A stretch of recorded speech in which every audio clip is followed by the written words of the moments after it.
क्या वो हमारे लॉ से, सेंसर बोर्ड से परे है? इस पर न सरकार कुछ सोचती है और उसके ऊपर कोई भी पाबंदी नहीं है, कोई भी सेंसर बोर्ड भी नहीं है। अश्लीलता की वहां पर पराकाष्ठा हो जाती है, कुछ भी बना लेते हैं और हमको पता है कि वहां क्यों बनाते। जैसे कि मैंने अपने एक पिछली वीडियो में कहा कि मैं करोड़ों कमाने के लिए रोल नहीं लेता। ये वो शख्स हैं जो करोड़ों कमाने के लिए फिल्में बनाते हैं। क्यों नहीं सेंसर बोर्ड है? बिकॉज बाहर से आ रहा है, बाहरी मुल्क से आ रहा है, तो आप उसको अलाउ करोगे? बिगड़ तो आपके बच्चे रहे हैं ना भाई, बिगड़ तो आपका यूथ रहा है ना। उस आर्मी ऑफिसर की कहानी को उठाने का आपको किसने दिया हक? आप कुछ भी बना लो, क्योंकि सेंसर नहीं, न सरकार बीच में आती, न सेंसर बोर्ड बीच में आता है। बस आप बनाइए, कमाइए, करोड़ों रुपए के हिट होते हैं। यूथ जो अपने मोबाइल में बैठकर वो देखता रहता है, एंजॉय करता है। अरे यूथ तो पॉर्न भी देखना चाहेगा ना, क्या आप उसको पॉर्न दिखाओगे? एकता कपूर ਵੱਲੋਂ ਬਣਾਈ ਗਈ ਇੱਕ ਵੈਬ ਸੀਰੀਜ਼ ਉੱਤੇ ਹੋਇਆ ਵਿਵਾਦ ਖਤਮ ਹੋਣ ਦਾ ਨਾਂ ਹੀ ਨਹੀਂ ਲੈ ਰਿਹਾ। ਇੱਕ ਤੋਂ ਬਾਅਦ ਇੱਕ ਕਲਾਕਾਰ एकता कपूर ਉੱਤੇ ਭੜਕ ਰਹੇ ਹਨ। ਹਿੰਦੁਸਤਾਨੀ ਭਾਓ ਆਰਮੀ ਮੈਨ ਤੋਂ ਬਾਅਦ ਹੁਣ ਟੈਲੀਵਿਜ਼ਨ ਦੇ ਚਰਚਿਤ ਸ਼ਖਸੀਅਤ ਸ਼ਕਤੀਮਾਨ ਉਰਫ ਮੁਕੇਸ਼ ਖੰਨਾ एकता कपूर ਉੱਤੇ ਭੜਕਦੇ ਨਜ਼ਰ ਆਏ ਤੇ एकता कपूर ਨੂੰ ਖਰੀਆਂ ਸੁਣਾਈਆਂ। ਕੀ ਕਹਿ ਰਹੇ ਨੇ ਮੁਕੇਸ਼ ਖੰਨਾ एकता कपूर ਨੂੰ, ਆਓ ਦਿਖਾਉਂਦੇ ਹਾਂ ਇਸ ਵੀਡੀਓ ਦੇ ਵਿੱਚ। 2 साल पहले, 4 साल पहले या 6 साल पहले, मुझे वर्ष याद नहीं रहते, मैंने टीवी इंडस्ट्री के अपने आप के बहुत बड़े, अपने आप को एंटरप्रेन्योर कहने वाले प्रोड्यूसर को कहा था कि तुमने महाभारत का सत्यानाश कर दिया। जी हाँ, आप समझ गए होंगे कि मैं किसकी बात कर रहा हूं। जी हाँ, मैं नाम लेना तो नहीं चाहता था, क्योंकि मुझे कई लोग कहते हैं कि आप नाम क्यों लेते हैं, लेकिन कभी कभी मजबूरी में लेना पड़ता है। जी हाँ, मैं एकता कपूर की बात कर रहा हूं। मुझे बुरा भी लगा था उस वक्त भी और बाद में भी लगा था, क्योंकि उनके पिता जीतू जी जो से मेरे बहुत अच्छे घनिष्ठ संबंध है। लेकिन जब कोई किसी को नहीं समझाता तो किसी न किसी को समझाना पड़ता है। और मैं ये जिसको हम कहते हैं कड़वी दवाई देने वाला बन जाता हूं, जो लोग नहीं देते। लोग समझते हैं कि भाई हम बुरे हो जाएंगे अगर हम किसी को बुरा कहेंगे, लेकिन बदनामी के लेने के, अगर सिर्फ बदनामी लेने से आदमी डरता है कि किसी को बुरी चीज को रोकना पड़े, तो बदनामी कभी कभी सहन करनी पड़ती है और करनी चाहिए, ये मानता हूं। समाज में किसी न किसी को बोलना पड़ेगा, किसी न किसी को बुरा बनना पड़ेगा। आज मैं क्यों फिर से उनकी बात को लेकर आया हूं आपके सामने, क्योंकि मुझे लगा था कि शायद मेरी बात सुनकर उनको एहसास हुआ होगा कि सचमुच, और आज तो फिर महाभारत सबके सामने आ गई है। ये महाभारत देखो और वो महाभारत देखो जिसमें टाटू लगा दिया गया था, और ये महाभारत देखो जिसमें योद्धा है सब।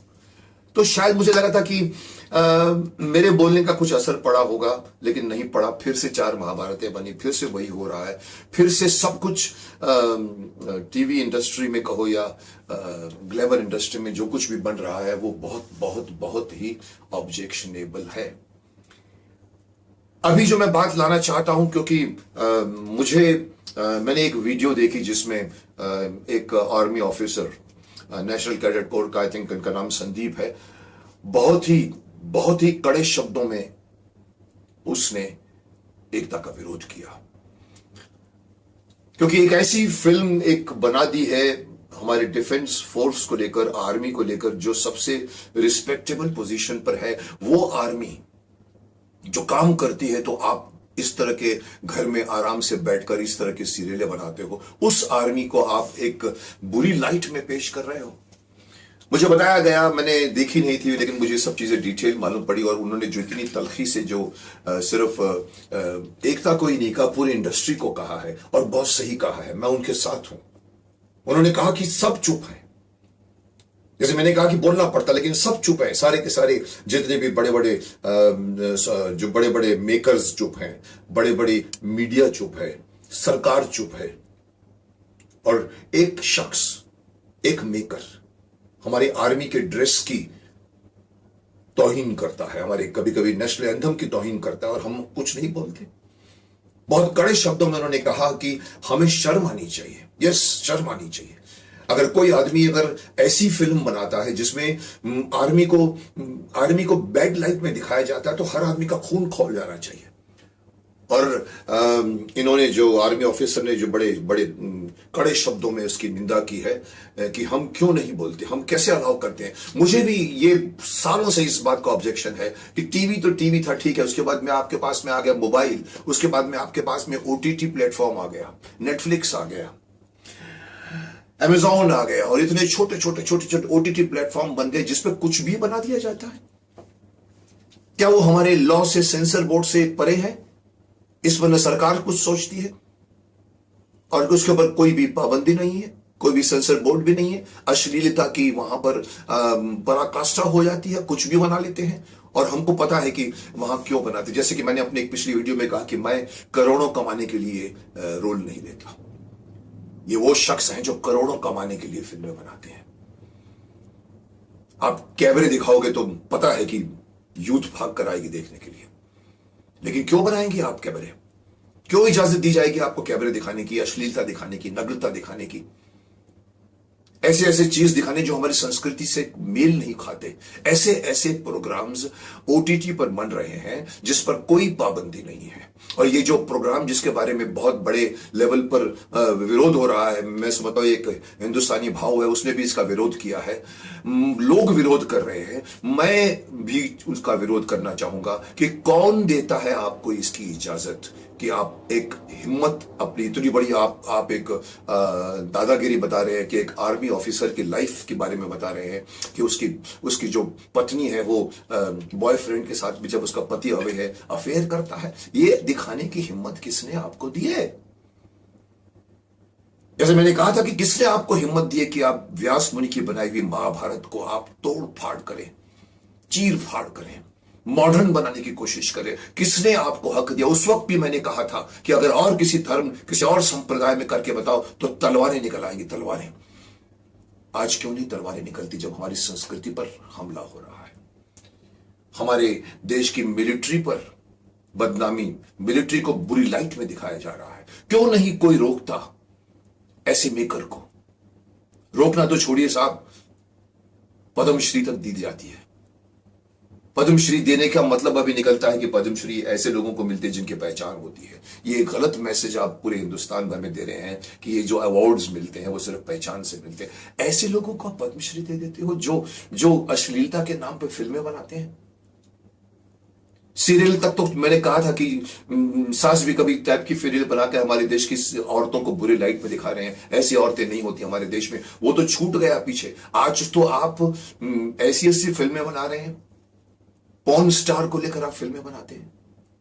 मकसद क्या है? मकसद यही है कि उसके नाम पर लोग देखने आएंगे, यानी कि आपको टीआरपी चाहिए, आपको करोड़ों रुपए कमाना है, आपको बिजनेस के एंटरप्रेन्योर बनना है। शर्म आनी चाहिए ऐसे लोगों को, और शर्म आनी चाहिए हमारी समाज को भी कि जो उसको रोकने के लिए आगे नहीं आता। हम एंजॉय करते हैं, हमारे में से 100 में से 65% लोग उस तरह की सीरियल देखकर एंजॉय करते हैं। वो नहीं करते जो मैंने महाभारत के टाइम में। खड़े क्यों नहीं हो जाते हिंदू? वैसे आज क्यों नहीं समाज के जो अपने आप को कहते हैं कि बुद्धिजीवी कहते हैं अपने आप को, जो अपने आप को कहते हैं कि देश की संस्कृति को हम जानते हैं, वो क्यों नहीं उठ के ऐसी सीरियलों पर अंकुश नहीं लगाने पर सरकार को क्यों नहीं कटघरे पर खड़ा करते? क्यों नहीं सेंसर बोर्ड है? बिकॉज बाहर से आ रहा है, बाहरी मुल्क से आ रहा है तो आप उसको अलाउ करोगे? बिगड़ तो आपके बच्चे रहे हैं ना भाई, बिगड़ तो आपका यूथ रहा है ना।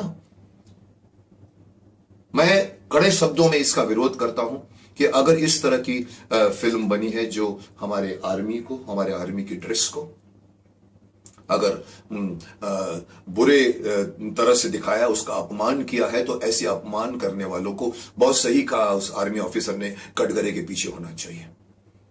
मैं देख रहा हूं उसकी आवाज में जो दलखी है, उससे मुझे लग रहा है कि पूरी मिलिट्री फोर्स खफा है इस बात को लेकर। और वो मिलिट्री जो आपकी प्रोटेक्शन करती है, वो अगर आपके सामने आकर खड़ी हो जाएगी तो आपको कौन प्रोटेक्ट करेगा? आप उनको भड़का रहे हो जो हमारे देश की सुरक्षा करते हैं, जो आपकी सुरक्षा करते हैं। उस सुरक्षा में आप इस तरह की फिल्में बनाते हैं, चैन की नींद सोते हैं आप। उस आर्मी ऑफिसर की कहानी को उठाने का आपको किसने दिया हक? आप कुछ भी बना लो, क्योंकि सेंसर नहीं, न सरकार बीच में आती, न सेंसर बोर्ड बीच में आता है। बस आप बनाइए, कमाइए, करोड़ों रुपए का हिट होते हैं। यूथ जो अपने मोबाइल में बैठकर वो देखता रहता है, एंजॉय करता है। अरे यूथ तो पॉर्न भी देखना चाहेगा ना, क्या आप उसको पॉर्न दिखाओगे? कहीं ना कहीं से तो रुकावट होनी चाहिए। यही बात मैं कहना चाहूंगा कि इस तरह के फिल्में बननी बंद होनी चाहिए, इस तरह के जो वेब सीरीज बननी बंद होनी चाहिए, इस तरह के वेब सीरीज बनाने पर अंकुश होना चाहिए, सेंसर बोर्ड होना चाहिए कि आप ये चीजें नहीं दिखा सकते, आप उसको निरंकुश मत छोड़ दीजिए। सरकार आपकी है, आपके हाथ में सरकार है, आपके हाथ में पावर है। आप ऐसा नियम बनाइए, ऐसा कानून बनाइए कि ये तरह की जो चैनल्स जो धीरे धीरे खुलते जा रहे हैं एक के बाद ओटीटी प्लेटफॉर्म्स, बंद कीजिए उसको। उसके लिए एक गाइडलाइंस बनाइए, नहीं तो हमारा देश का यूथ बिगड़ रहा है। अगर वो और बिगड़ेगा तो जैसे शक्तिमान कहता है कि हमारे ये देश के बच्चे हैं जिनके कंधों पर हमारे देश का भविष्य टिकने वाला है, उनके कंधे मजबूत नहीं रहेंगे। जो हमारे देश के प्रधानमंत्री कहते हैं कि 25 साल के बाद हमारा देश सबसे युवा होगा, मैं बार बार वही कहता हूं कि वो युवा दल के कंधे कितने मजबूत होंगे, कितने शक्तिशाली होंगे वो बच्चे जो हमारे देश का भार उठा पाएंगे। अगर इस तरह की चीजों को अगर आप उनके सामने परोसोगे तो न वो एक्सरसाइज करेंगे, न योगा करेंगे, न ठीक से पढ़ेंगे, न ठीक से ज्ञान लेंगे। और आप समझ सकते हैं कि अगर यूथ बिगड़ गई तो वो देश बड़ी मुश्किल से बचता है। तो मेरी गुजारिश भी है और मैं उन सभी लोगों को कहना चाहूंगा, आगे बढ़ो और रोको इस तरह की हरकतों को।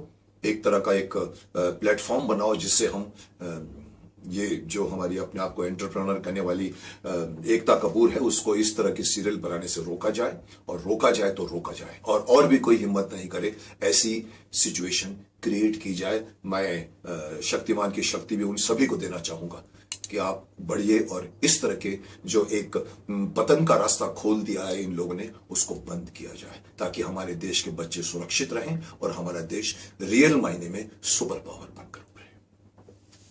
बस यही कहना है मुझे। ਪੰਜਾਬੀ ਸਿਨੇਮਾ ਤੇ ਸੰਗੀਤ ਜਗਤ ਦੀ ਹੋਰ ਲੇਟੈਸਟ ਅਪਡੇਟਸ ਲਈ ਸਾਡਾ ਫੇਸਬੁੱਕ ਪੇਜ ਬਾਲੀਵੁੱਡ ਤੜਕਾ ਪੰਜਾਬੀ ਲਾਈਕ ਕਰੋ ਤੇ YouTube ਚੈਨਲ ਸਬਸਕ੍ਰਾਈਬ ਕਰੋ।